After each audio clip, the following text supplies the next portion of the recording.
इस जीवन का परम फल परमार्थ है। स्वार्थ, परार्थ, परमार्थ, ये तीन विषय हैं। वस्तुतः परमार्थ ही जीवन का उद्देश्य है। स्वार्थ का अर्थ है शरीर की रक्षा,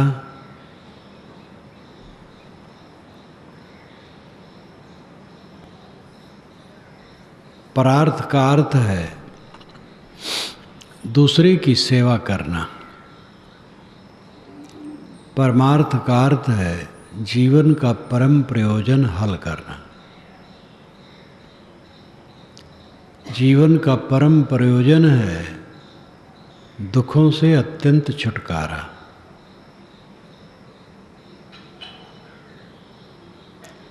जीवन में दुखी न होना।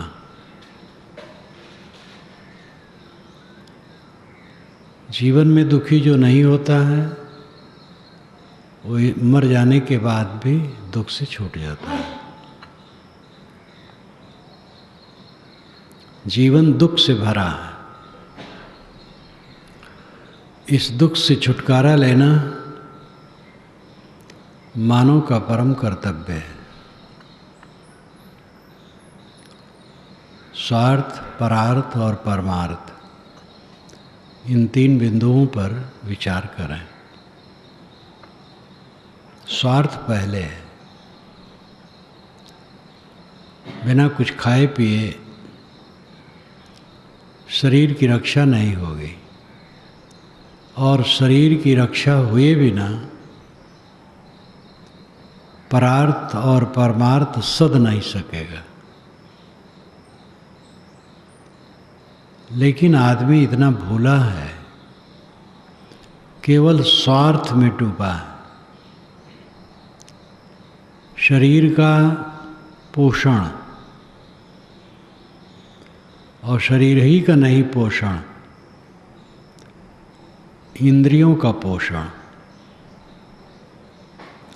इंद्रियों के उद्वेगों में लग करके लाभ लेने की दुश्चेष्टा,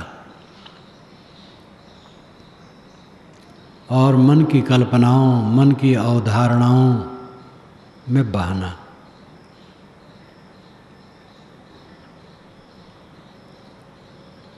हमें स्वार्थ को संतुलित करना चाहिए।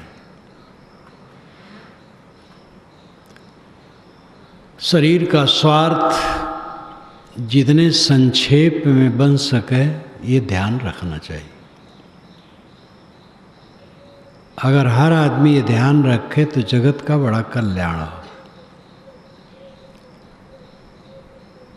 जितना संभव हो कम से कम वस्तुओं में अपने शरीर की रक्षा कर लेना।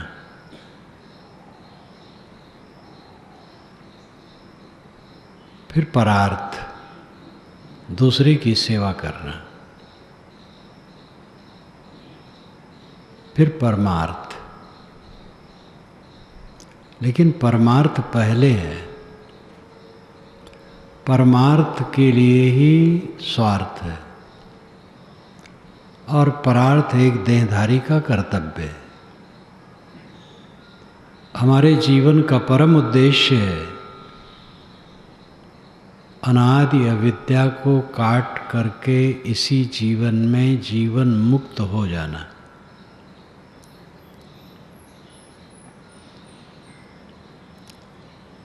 यह काम जो नहीं करता है वो आत्महत्यारा है। मानुष जन्म चूक्यो अपराधी, ये तनकेर बहुत है साजे। सतगुरु कबीर कहते हैं, ऐ अपराधी, तो मानुष जीवन पा करके चूक गया। चूक जाना ही अपराध है। जीवन अनमोल है और भागा जा रहा है। जीवन के अंतराल में विविध प्राणी पदार्थों का दृश्य मिलता है और खोता जाता है। कुछ हमारे साथ रहता नहीं।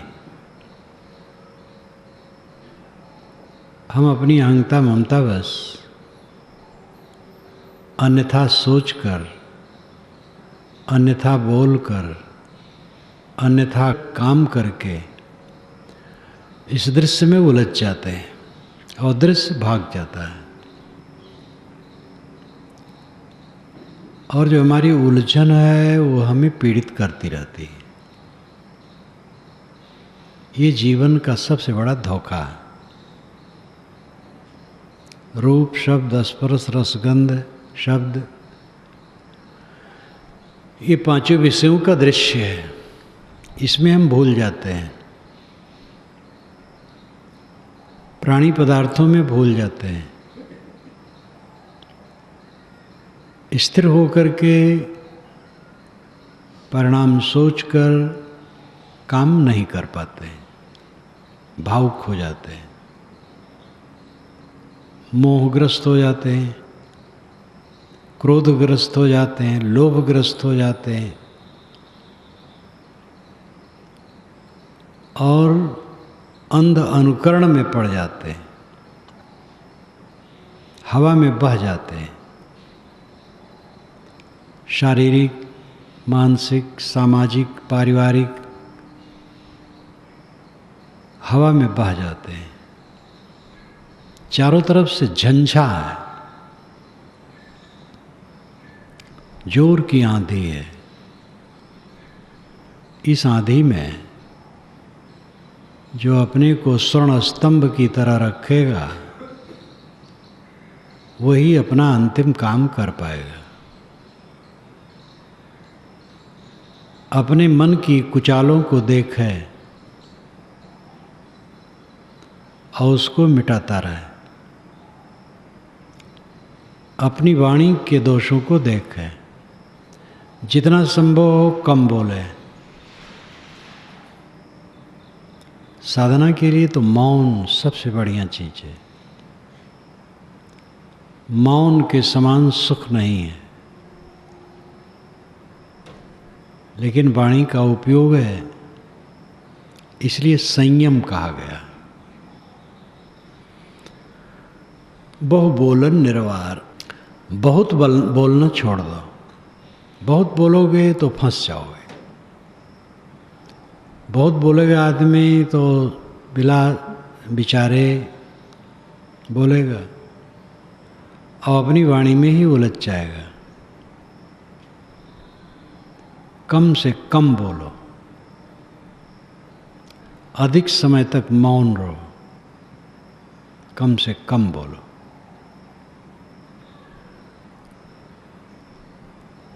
अपने मन को देखो, मन की कुचालों को देखो, वाणी की कुचालों को देखो, इंद्रियों की कुचालों को देखो। आसपास के लोग मनुष्य हैं, कच्चे पक्के हैं, कहीं भी हो। गृहस्थी में तो है ही है, साधु समाज में भी कच्चे पक्के हैं।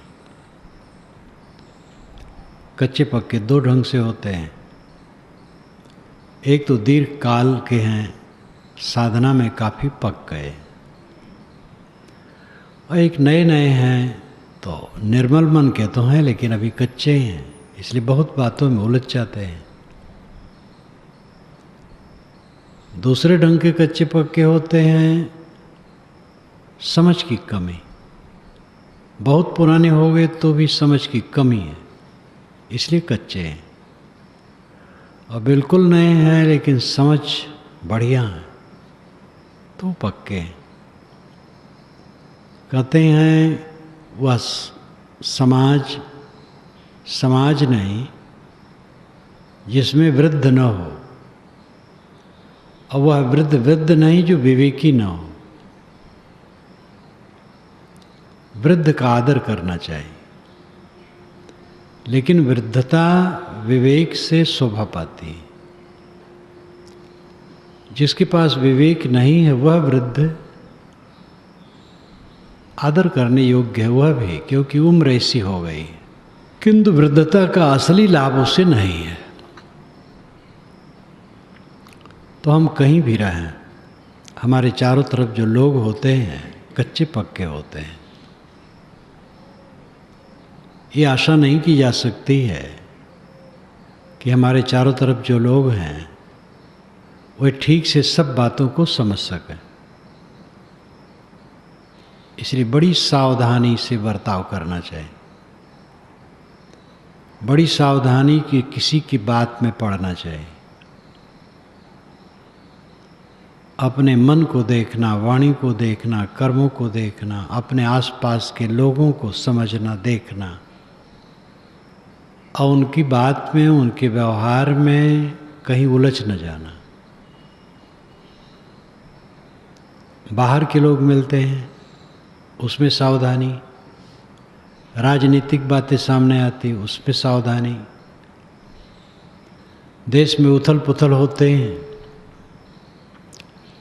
उसमें सावधानी। प्राकृतिक आपदाएं आती हैं, चारों तरफ से झंझा है। लेकिन ये सब क्षणिक है। आपका सबसे बड़ा मूल्यवान है स्थिर विवेक। वह विवेक नहीं कि जो एक क्षण रहे और दूसरे क्षण चला जाए। स्थिर विवेक, स्थिर समझ, स्थिर विवेक, ये सबसे बड़ा मूल्यवान है।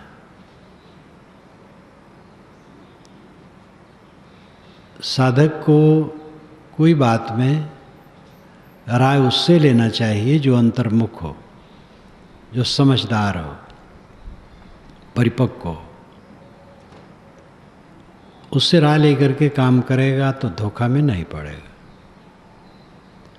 कच्चे लोगों से राय लेकर के करेगा तो उलझ जाएगा। परमार्थ जीवन में मुख्य है, लेकिन परमार्थ ही केवल नहीं है, इसके साथ व्यवहार भी है।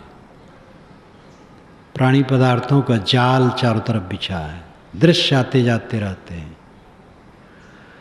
उसी में उलझ करके आदमी दुखी हो जाता है और रहता कुछ नहीं है। अंत में सब खो जाता है, रहता है केवल पश्चाताप। अब अगर अच्छे ढंग से जिया तो वो माहौल भी खो जाता है, लेकिन रहती है अच्छी शांति, तृप्ति। जीवन का उद्देश्य परमार्थ, परमार्थ परम अर्थ, परम प्रयोजन। अर्थ नाम प्रयोजन। परम प्रयोजन जीवन का मुख्य उद्देश्य है, और वह है अनादिकालीन अज्ञान की निवृत्त होकर स्वरूप स्थित हो जाना। मन का मोह पूर्ण रूप से मिट करके आत्म संतुष्ट हो जाना, ये परमार्थ है। यह काम जिसने नहीं किया वो क्या किया? इसका व्यवहारिक स्वरूप अत्यंत उज्ज्वल है। जो बहुत व्यवहारिक लोग होते हैं वह हर बात को व्यवहार की कसौटी से कसते हैं। मोक्ष पर वे विश्वास नहीं करते हैं। मर जाने के बाद कोई मोक्ष होता होगा, इसको हम नहीं मानते, ऐसा वो कहते हैं। मोक्ष व्यावहारिक है। इस जीवन में क्लेश से मुक्त रहना मोक्ष है। मन में पीड़ा न होना मोक्ष है। गहरी शांति मोक्ष है। मन हर समय सबसे छुटा रहे मोक्ष है। इस समय एक अच्छा डॉक्टर रोज मेरे पास आता है।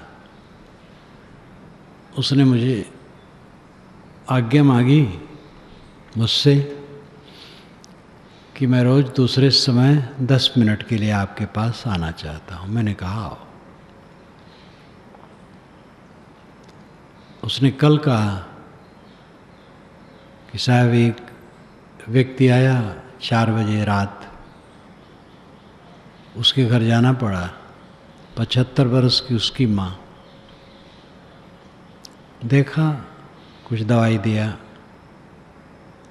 लौट आया, फिर बुलाया, फिर गया, फिर देखा, लेकिन बचने वाली नहीं थी। संतोष के लिए दवाई दिया, फिर वो मर गई। तो उस समय भी गया। बच्चे मम्मी मम्मी कह रहे थे पहले, जब मर गई तो कहे भैया आप जल्दी मट्टी उठाओ। क्या करोगे, मिट्टी उठाना है। तो आपकी बात याद आ रही थी, जो आप कहते हैं वही अंतिम सत्यता है। उस सत्यता की तरफ निरंतर आदमी खिसक रहा है।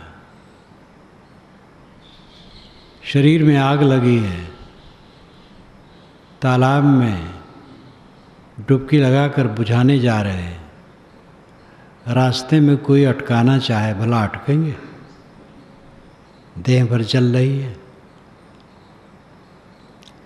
जो सच्चा कल्याणार्थी होगा कहीं अटकेगा नहीं,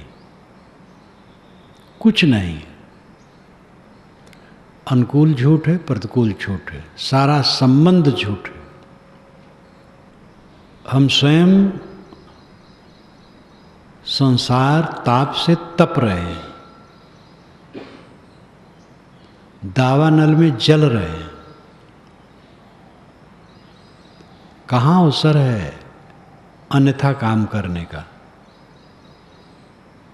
कुर्हासो किमानंदो नित्यम पज्जलते सति अंधकारेणोनुद्धा प्रदीपम न गवेष्यति। कुर्हासो, क्यों हंस रहे हो? किमानंदो, क्या आनंदित हो रहे हो? नित्यम पज्जलते सति, निरंतर दावाग्नि लगी हुई है। अंधकारेणोनुद्धा, अंधकार से तुम ढके हो, घिरे हो। प्रदीपम न गवेष्यति, दीपक नहीं खोजते हो। अवसर कहाँ है अन्यथा सोचने का, अन्यथा बोलने का, अन्यथा करने का?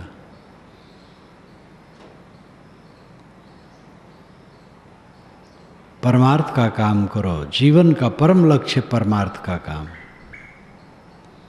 अनादिकाल से जिस ताप में हम जल रहे हैं वो समाप्त हो। मैं देह हूं, ये अनादि अविद्या का फल है, ऐसा भ्रम। और इसी का परिणाम है बारंबार इस नरक में पड़ रहे हैं, नरकाग्नि में जल रहे हैं। अब इस जीवन में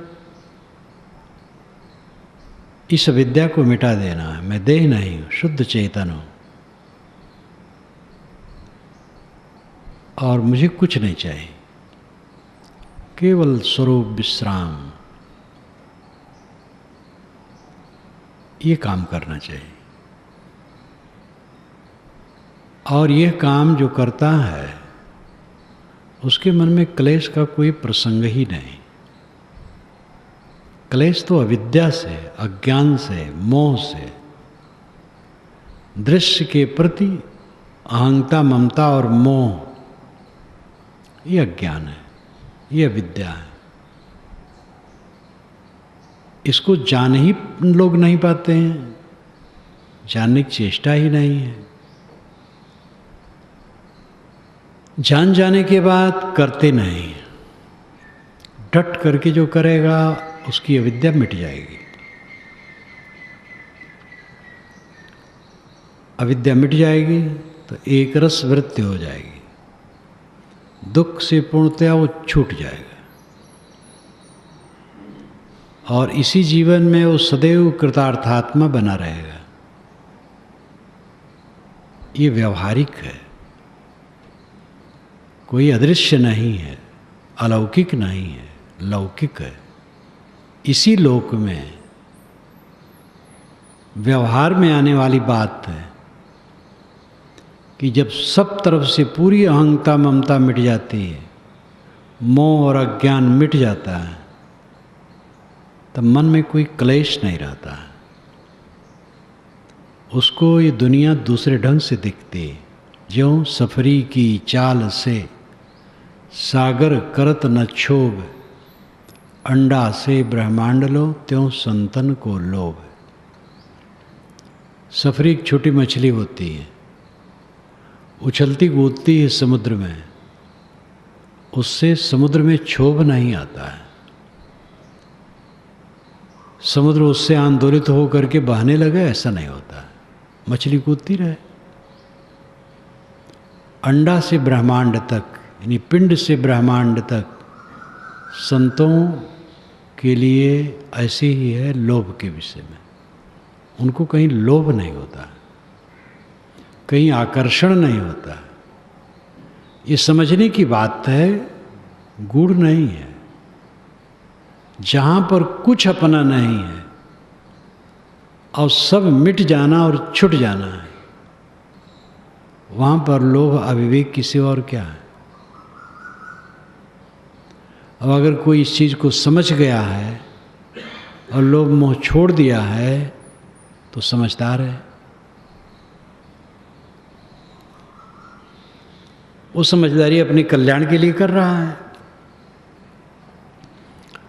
उसमें वो ये नहीं मानता है कि मेरी बड़ाई होनी चाहिए। हमें रोग है और हम दवाई करते हैं और पथ्य उसी प्रकार का सेवन करते हैं, तो इसमें हमारी बड़ाई क्या है? समझदारी है। रोग है तो दवाई खाएं और संयम से रहें, पथ्य परहेज से रहें, अपनी दुख निवृत्ति के लिए। भयंकर रोग में हम ग्रसित हैं। ये भवव्याधि का रोग भयंकर रोग है।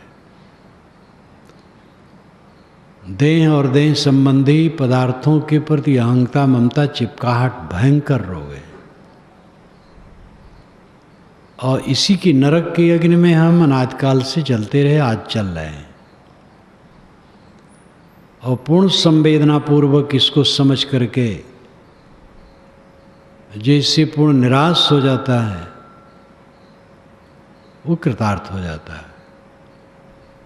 एव संस्कृत में आता है ऐसी जगह के लिए। एव, यहाँ ही वो मुक्त हो जाता है। कबीर साहब आपकी हिंदी भाषा में कहते हैं, यहाँ ही संबल कर ले, यहाँ ही संबल कर लो।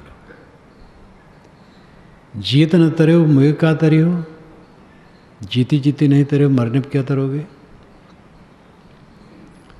किसी भाषा में हो और उस अवस्था में पहुँचे हुए कोई पुरुष हो और किसी मत के पुरुष हों, जब अनुभव एक हो जाता है तो उस अंश में कथन में फर्क नहीं रहता।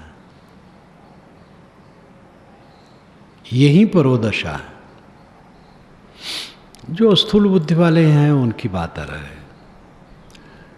सगुण उपासक जीवन में मुक्ति नहीं मानते, यहाँ से जाके भगवान के धाम में मुक्त होंगे। एक मुसलमानों की सभा में मुझे जाना हुआ था प्रवचन देने के लिए, इसी इलाहाबाद में।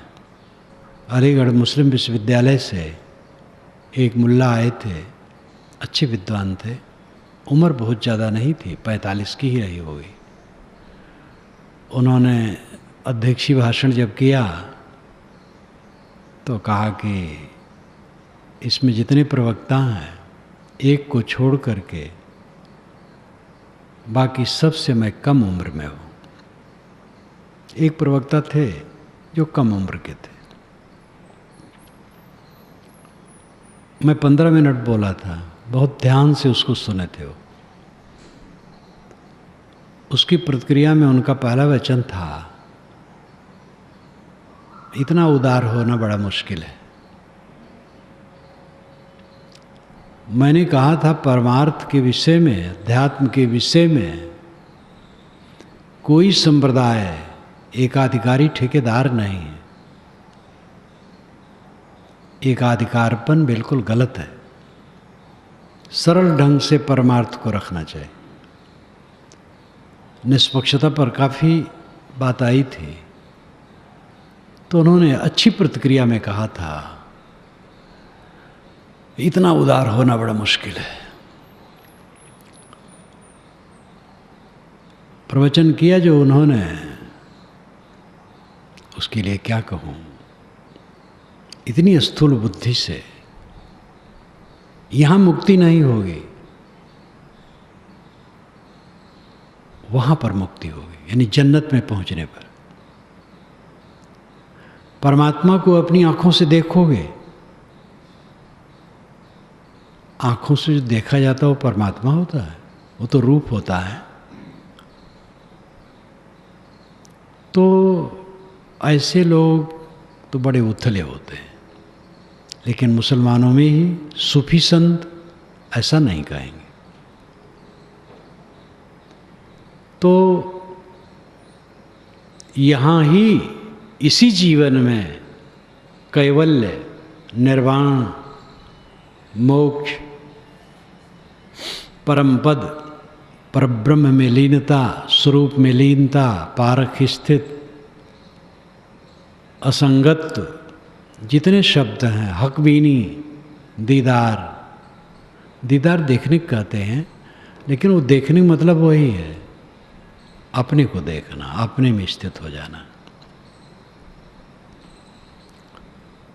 परमार्थ जीवन का परम फल है।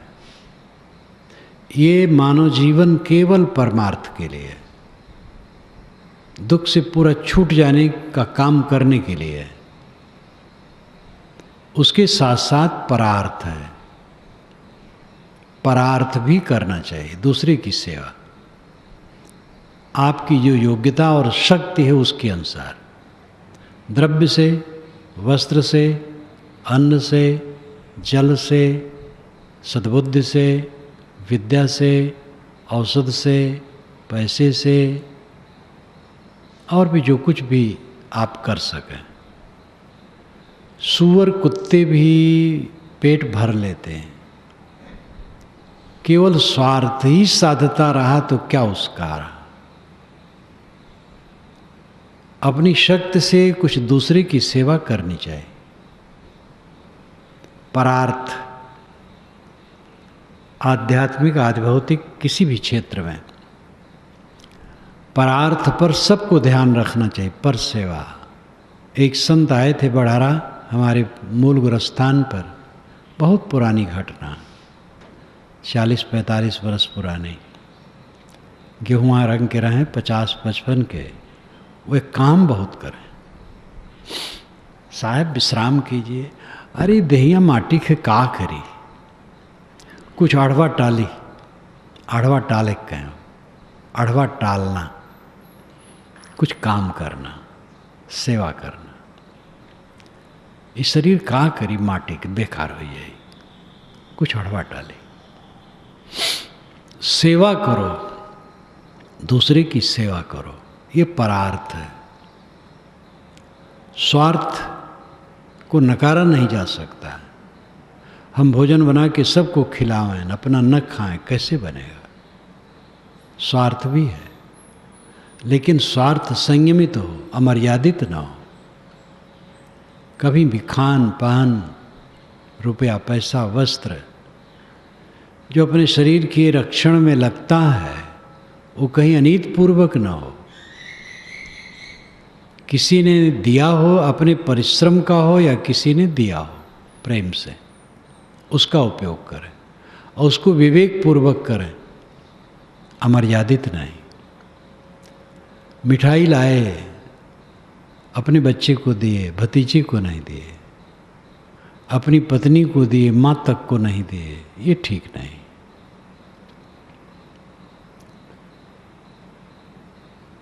खान पान का जो व्यवहार है अपने परिवार में, समाज में सार्वजनिक हो, सबका हो। स्वार्थ, इसमें कुछ ईंधन डालना है, और है क्या इसमें?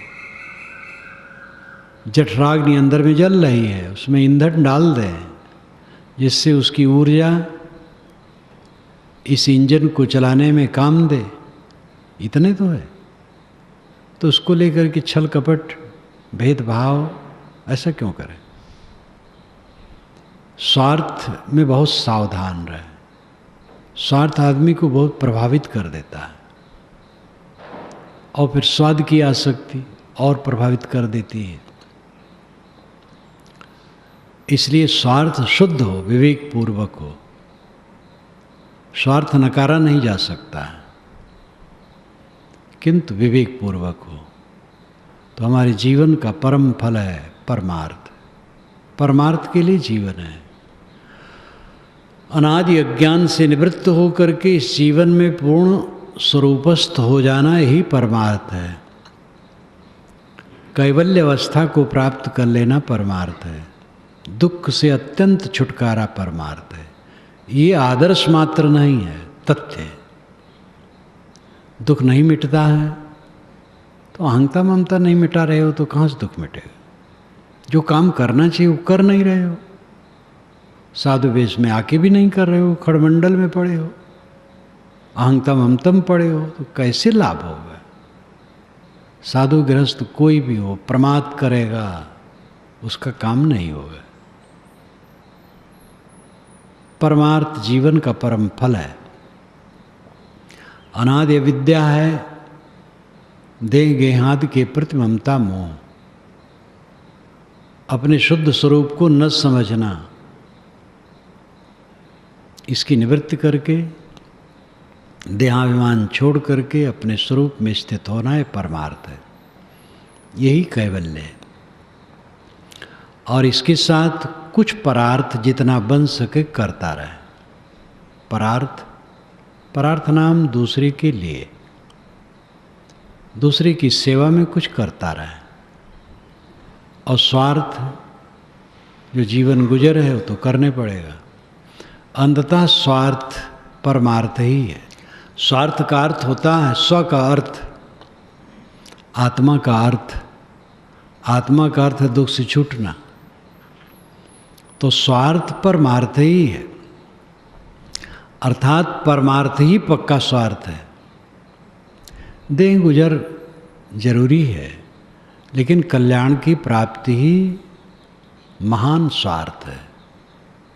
इस प्रकार स्वार्थ, परार्थ और परमार्थ को समझकर साधक अपना काम करे।